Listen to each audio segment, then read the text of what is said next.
ओम नमो भगवते वासुदेवाय नमः। हर हर महादेव। राधे राधे। मेरी सभी माताओं बहनों और भाई बंधुओं को मेरा नमस्कार है। आप सभी का भारतीय वंदिनी चैनल में स्वागत है। मित्रों, अश्विनी माह के कृष्ण पक्ष की एकादशी तिथि को इंद्रा एकादशी के नाम से जाना जाता है और इस दिन एकादशी का व्रत भी रखा जाता है। आज के दिन पितरों के लिए व्रत रखना बहुत ही शुभ माना जाता है। माना जाता है कि आज के दिन भगवान विष्णु की पूजा करने के साथ व्रत रखने से मोक्ष की प्राप्ति होती है। इसके साथ ही यमलोक में यातनाएं झेल रहे पितरों को भी स्वर्ग की प्राप्ति होती है। इंद्रा एकादशी के दिन व्रत रखने के साथ कथा का अवश्य पाठ करना चाहिए या फिर कथा अवश्य सुननी चाहिए। माना जाता है कि इंद्रा एकादशी के व्रत कथा का पाठ करने या सुनने से हर पापों से मुक्ति मिल जाती है और शुभ फलों की प्राप्ति होती है। अतः मित्रों, आज मैं आप सभी को इंद्रा एकादशी की शुभ कथा सुनाने जा रही हूँ। इस कथा का वर्णन स्वयं भगवान श्री कृष्ण ने महाभारत के समय किया था। अतः आपसे आग्रह है कि शुभ फल की प्राप्ति के लिए और पितरों की मुक्ति के लिए कथा को पूरा सुनिएगा। और उससे पहले मेरा आप सभी भाई बहनों से नम्र निवेदन है कि यदि अभी तक आपने चैनल को सब्सक्राइब नहीं किया है तो कृपया करके चैनल को सब्सक्राइब अवश्य कर लीजिएगा और बगल में बनी हुई घंटी को जरूर दबा लीजिएगा ताकि मैं आपके लिए ऐसी ही पवित्र कथा कहानियां लाती रहूं। तो चलिए भगवान विष्णु के दर्शन करते हुए कथा को शुरू करते हैं।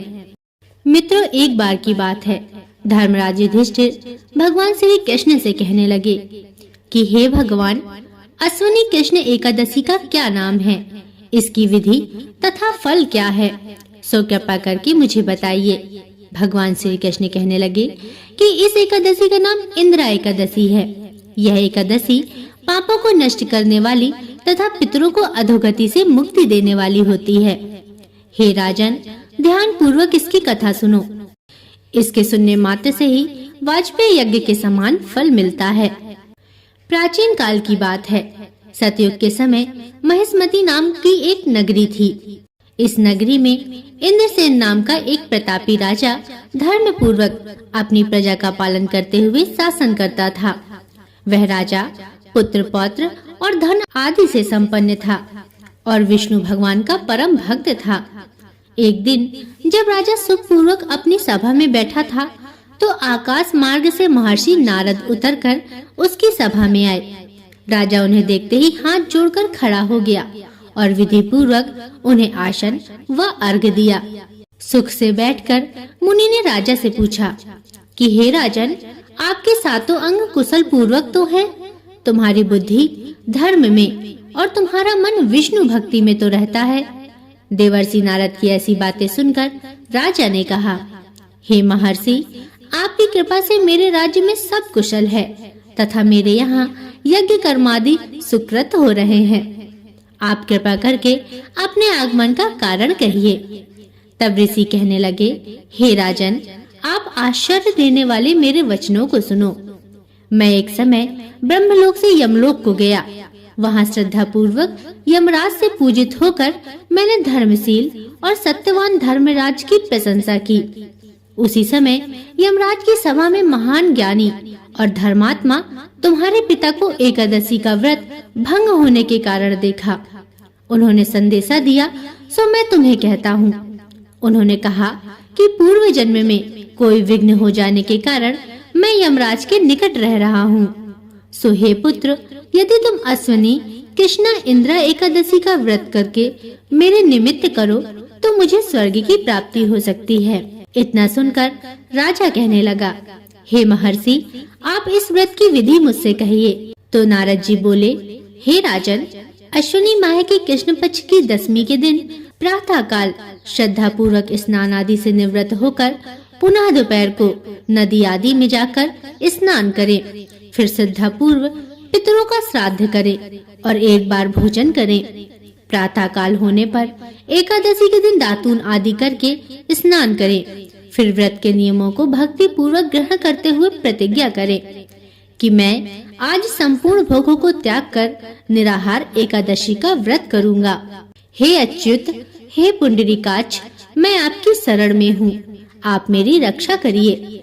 इस प्रकार नियम पूर्वक शालिग्राम की मूर्ति के आगे विधि पूर्वक श्राद्ध करके योग्य ब्राह्मणों को फलाहार का भोजन कराएं और दक्षिणा दे। पितरों के श्राद्ध से जो बच जाए उसको सूंघकर गौ को दें और धूप, दीप, गंध, पुष्प, नैवेद्य आदि सब सामग्री से ऋषिकेश भगवान का पूजन करें। रात में भगवान के निकट जागरण करें। इसके पश्चात द्वादशी के दिन प्रातः काल होने पर भगवान का पूजन करके ब्राह्मणों को भोजन कराएं। भाई बंधुओं, स्त्री और पुत्र सहित आप भी मौन होकर भोजन करें। नारद जी कहने लगे, हे राजन, इस विधि से यदि तुम आलस्य रहित होकर इस एकादशी का व्रत करोगे तो तुम्हारे पिता अवश्य ही स्वर्गलोक को जाएंगे। इतना कहकर नारद जी वहाँ से अंतर ध्यान हो गए। नारद जी के कथनानुसार राजा द्वारा अपने बांधवों तथा दासों सहित व्रत करने से आकाश से पुष्प वर्षा हुई और राजा का पिता गरुड़ पर चढ़कर विष्णु लोक को गया। राजा इंद्रसेन भी एकादशी के व्रत के प्रभाव से निष्कंटक राज्य करके अंत में अपने पुत्र को सिंहासन पर बैठाकर स्वर्ग लोक को गए। श्री कृष्ण बोले, हे युधिष्ठिर, यह इंदिरा एकादशी के व्रत का महात्मा मैंने तुमसे कहा। इसके पढ़ने और सुनने से मनुष्य सब पापों से छूट जाता है और सब प्रकार के भोगों को भोगकर बैकुंठ को प्राप्त होता है। तो भक्तों, प्रेम से बोलिए श्री हरि विष्णु की जय, माता लक्ष्मी की जय। मित्रों, यह थी इंदिरा एकादशी की शुभ और पवित्र कथा। आशा करती हूँ कि आपको कथा पसंद आई होगी। अगर इसमें कोई त्रुटियां हों तो मुझे क्षमा करें और आपसे पुनः निवेदन है कि चैनल को सब्सक्राइब करके घंटी को जरूर दबा लें और वीडियो को लाइक जरूर करें और कमेंट में हमें बताएं कि आपको कथा कैसी लगी और कमेंट में लिखना ना भूलें। हर हर महादेव। राधे राधे। श्री हरि विष्णु की और माता लक्ष्मी की जय। अब अगले वीडियो तक के लिए नमस्कार।